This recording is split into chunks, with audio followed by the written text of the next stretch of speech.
Ақылды кісі ар жаққа дайындалып жүреді.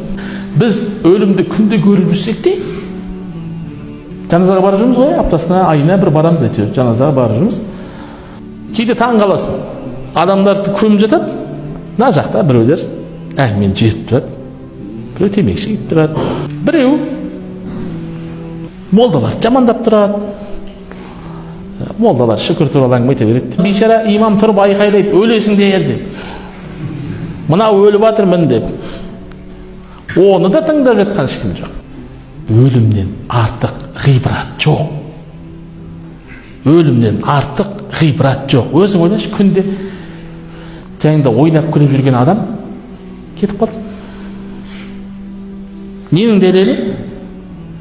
Сен де уақытың күнің келіп жеткенде сен де кетесің деген сөз.